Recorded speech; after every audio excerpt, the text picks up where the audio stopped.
Jason Sobel from the Action Network. You see the tweet. Dustin Johnson announced that he is the latest LIV or LIV golf player to resign in quote marks from the PGA Tour membership. That is, in an effort to avoid any future discipline. Kevin Na is a guy who's thinking about that. Others have already made that jump. We'll break down all of it here as Sobel, the aforementioned, he's going to pop in, join us here. Geoff Ulrich as well. Guys, welcome. It's good to see you.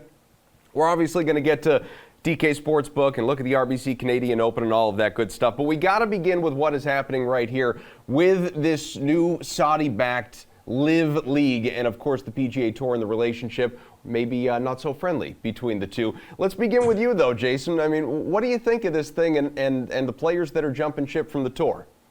Oh, boy. How long do we have? You have 30 seconds. There's a lot of moving parts to this, and there's a heavy dynamic in what has become a very rapidly changing golf dynamic right now, golf landscape. And so essentially what we're seeing, this is not about growing the game. I see a lot of fans saying, I'm not into this. This is mostly players in their 40s who are at the end of their careers, who are taking great gobs of money to go out and play this other tour. I'm not that interested. And my answer to that has been, this isn't about you. This is about them. This is about the Saudi Arabian through the Public Investment Fund, which is the Saudi Arabian government's money. This is about them changing the wording, changing the phrasing of what people believe about their government. When you hear Saudi Arabia, they want you to think, oh, that's the place that runs the golf league. It has all these big-time golfers that are playing over there. It's about changing their messaging. They have tons of money. They're throwing it at players right now. This is not about trying to grow the game or trying to grow the sport or trying to even grow their own tour. So that's where we're going to start. As far as the other thing, Dustin Johnson, Kevin Na, Sergio Garcia, a few other players leaving the PGA Tour. Essentially, from what I understand, this is about them leaving the PGA Tour so they're not subject to disciplinary measures like a suspension. And then if they're still qualified for major championships, being able to play those major championships because they're not suspended. There's a whole lot of catch-22s going on in here. I'm not sure we have enough time to get through every part of what's happening right now, but that at least scratches the surface a little bit, Evan. I believe, Jason, it was you who tweeted in the last couple of days about how the one big complaint for this LIV League is that their events don't actually have event names. So we just have to say, oh, well, the first event. Geoff, what are your thoughts on this first event that I guess is unidentifiable? Yeah, look, I think one offshoot of this, and look, Jason's right from the backstory perspective of this, absolutely. I think it will have an effect just on how the golf landscape, the professional golf landscape looks, and like it's changing rapidly. It's going to be changing week to week. I think it's going to have an effect on how the PGA Tour does business as well eventually. But, one thing we are going to get is multiple golf events going off on the same week with professional golfers, former PGA Tour guys now, and Dustin Johnson, Kevin Na. You see the odds up there. I think that when you're approaching this event, you have got to think this is just wide open. This thing is going to be, who knows what's going to happen. Obviously Dustin Johnson is a plus 400 favorite. He's clearly the best player in this field, but we don't know anything about the course. How are guys going to react to the 54-hole format? How are guys going to react to having $4 million up the grabs? Is somebody down below just going to absolutely come in and just with some swagger and freewheeling and just shoot the lights out? I think that when you're looking down, you've got to take a look at some of these long shots. Andy Ogletree, really high-end amateur at one point in his career, hasn't gotten on tracks as a pro, but could he just come in and do something like that? Some of these European Tour guys, they've competed against fields like this their entire life, just without Dustin Johnson in it.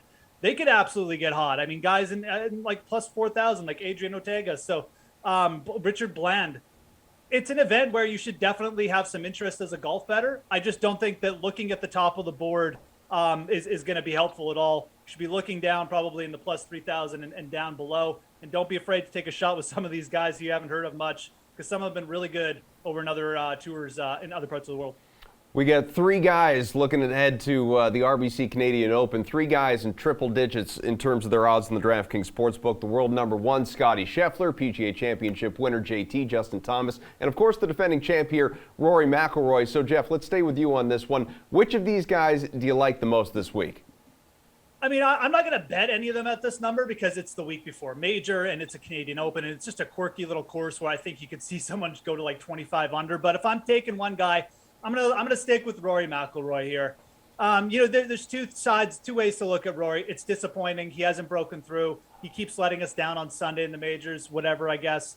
But this is also a player who's he just keeps knocking at the door. He's so close, it feels like. And don't forget, like a couple weeks ago, Justin Thomas was in a bit of a similar situation. Like he hadn't won in over a year. It just seemed like forever. And like he's just getting close. He was playing well, but he wasn't quite getting there. And he broke through and won. This is also kind of an important week for Rory. Like obviously these guys want to win every week, but with the Live Golf Tour starting, Rory's been very vocal against going at it. Now he's at the opposite event, the PGA Tour hosting an event at the same time as the Live Golf Tour.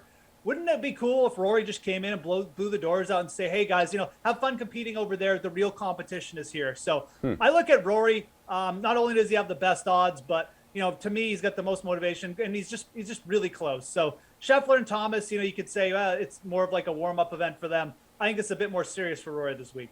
Be a good time too, Jason, for whoever wins this thing. More overtures from the Live League, more money getting thrown their way to the winner. What do you think of Rory, JT, and Scheffler? Yeah, so I'll preface this by saying I'm essentially fading these guys who are such short money this week. I'm going to look deeper. It's already been a very strange week. I wouldn't be surprised if it gets even stranger for a lot of different reasons. And, oh, by the way, I wouldn't put it past the PGA Tour to sort of persuade these guys, these top-name players, hey, we've got something else happening in another part of the world this week. We need your presence at the RBC Canadian Open, even if these guys aren't fully vested in what's going on. So I will take a guy at the top if I have to take one of those who needs a victory, who is vested in what's going on. That is, like Geoff said, Rory Mcilroy. I think it would be a nice little parallel to what's happening in Live Golf this week. If Rory, like Geoff said, very vocal against what's going on and says he's not that interested in even watching it, let alone ever joining them over there. I think Rory is a nice play. He needs the victory more so than a Scheffler or a Thomas. He won this event, granted, a completely different golf course, but the last time they played it 3 years ago, going into a U.S. Open that week as well. So, he's the play for me if I have to take somebody from this range. All right, well, you don't have to, Jason. You could take a little look-see at maybe the next tier below, plus 1,000 to plus 2,000. You got a handful of guys. You can see them on the board here. Cam Smith, a recent winner. Sam Burns, plus 1,600, took the Charles Schwab. Matt Fitzpatrick. Shane Lowry, same odds as him. Tyrell Hatton is right there at 20 to 1. Who do you like from that group, if anybody? I like Shane Lowry and Matt Fitzpatrick. I've already bet both those guys for next week. I really like them for the U.S. Open next week. Again, these numbers are just too short for what I see this week at this event. I'm looking for guys with bigger numbers next to their names. I'd rather take a shot on a guy who's not quite in form, on a guy who doesn't have the same skill level, same talent as some of these guys at the top, but I'll take a shot on them with bigger numbers as opposed to getting these guys at anywhere from 10 to 1 to 20 to 1. They're fades for me this week. But again, Lowry and Fitzpatrick next week when we get up to Brooklyn. You have a pick there, Ulrich? Yeah, I mean, kind of similar to what Jason said. I mean, I'm not necessarily going to be betting anyone in this range, although I'm going to stick my neck out and say that, like, I'll probably have a piece of Matthew Fitzpatrick in some way, shape, or form this week, whether it's at plus 330 for a top 5 or plus 1,600 for the outright. Obviously, the plus 1,600 is pretty hard to swallow, but here's the case for him. He missed the cut last week. He struck the ball fine. He lost 7 strokes putting. Matthew Fitzpatrick probably has never lost 7 strokes putting in his life. You also look back at his record this year. He's missed 2 other cuts prior to last week. He bounced back from those missed cuts with top 5 finishes. So that actually, leads me again to like thinking he's probably a good top 5 play. He's really done. He actually struck the ball well. And now he's coming to a much easier golf course where, the greens aren't going to eat him up. It's more target golf. You look at where Matthew Fitzpatrick has done some of his best work. It's in some of those easier courses, more technical courses like, the Omega European Masters on the European Tour comes to mind where he's won twice. I think that, St. George's Golf and Country Club actually going to set up fairly similar. So Matthew Fitzpatrick is the guy who's been knocking on the door all season. He was in the contention at the PGA just like a few weeks ago. He's at multiple top 10s, top 15s. I actually think he could come to this event just start rolling off the top if the putter gets going again, and he could just take off too. So I think Matthew Fitzpatrick is a guy you should be looking at in the outright. Obviously, the plus 1,600 is pretty hard to recommend, but I would not be shocked if he won, and he's my favorite play, at least in the range we're talking about right now. Hey, Geoff, in the same way that it's been, 3 decades since a Canadian team won the Stanley Cup, it's been since 1954 since a Canuck took this tournament. That was Pat Fletcher. I know, it's a transition for you. You got a bunch, though, available to you in this tournament. You got Corey Connors, Adam Hadwin, Mackenzie Hughes as well. Do you have a favorite bet on the DK Sportsbook? It could be a top 5, top 10, prop, whatever it is. Yeah, so for me this week, I'm going to go with Adam Svensson as kind of my target. I really like the setup here for Svensson. Again, we've got a quirky little course where iron play is going to be a big thing. I don't think the around the greens play is going to be very difficult for these guys. It's a bit of an older course, but we're also going to get some wet weather, which means the greens are going to be receptive. Svensson hasn't quite been as locked in as he was at the start of the year, but he's also made 3 cuts in a row. This is a guy who had success at the Honda, another kind of target golf course. I think Svensson for like a top 40 play is very interesting. You can get him for top 40 at plus 170. You can get him at top 20 for plus 500. You can even get him for a top 10 at plus 1,400. Am I expecting Adam Svensson to come out and win this event? No, absolutely not. But as a placing bet, it does seem like his odds they're pretty big.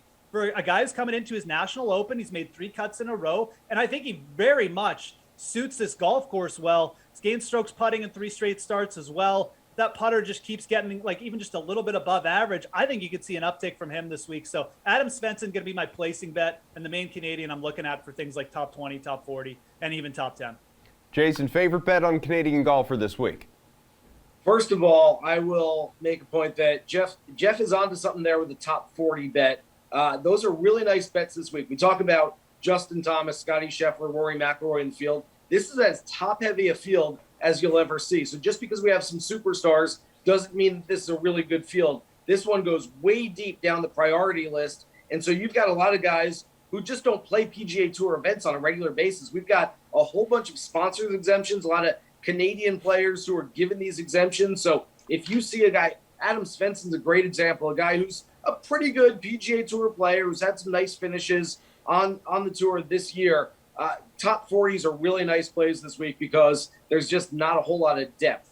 That said, I'm going Canadian chalk. I know it's going to be very chalky to go Corey Connors, who I think is one of the better iron players in the world right now. I've been waiting for him to win a second time on the PGA Tour. I'm not sure he goes necessarily that far, but a top 10 on him. And Adam Hadwin's been surprisingly good, sort of flying under the radar this year. I get it. They're the 2 best Canadian players out there right now, and I'm going chalky, but I do think they both have the best chance of contending this week. We're just looking at it on the screen. You see it right there. There's some long odds on some guys this week. But ultimately, if people just want to bet the winner, guys, Jason, will go to you. Who is going to take the RBC Canadian Open? For me, Adam, this is not a week where I say, there's one guy I really like, and I'm putting my money on him, and he's my favorite outright. What I want to do is sort of take up a little collection. I want to bet a few different guys at bigger numbers. Sebastian Munoz is a guy that I like. Brendan Todd, C.T. Pan, maybe Aaron Rye. And then I'll go my favorite outright play. And again, it doesn't necessarily mean I think he's going to win. I just want to have some investment in Justin Rose. I just think 80-1 is way too big of a number for a guy who knows how to win. And again, we talked about Rory McIlroy, maybe a little karma play this week. Justin Rose is a guy that a lot of people thought would jump ship to LIV Golf. Maybe he gets a little reward for not only staying on the PGA Tour, but playing an event opposite the first LIV event this week. What do you say, Geoff? I don't mind that Justin Rose call at all. Definitely his odds stick out. I'm going to go a little bit chalky just with my pure pick to win. Guys down in the board you could certainly look to, like Steven Yager, David Lipsky, a couple long shots I'll be on. But, I'm going to go with Matthew Fitzpatrick. I just feel like this player is too good, playing too consistently, and really all facets of the game not to pick up a win. And I think him coming off the missed cut. And don't forget, in 2019, Rory came off a missed cut in Memorial, then won here on another shorter track. I think Matthew Fitzpatrick could replicate that feat, so I'm going to make him my pick this week.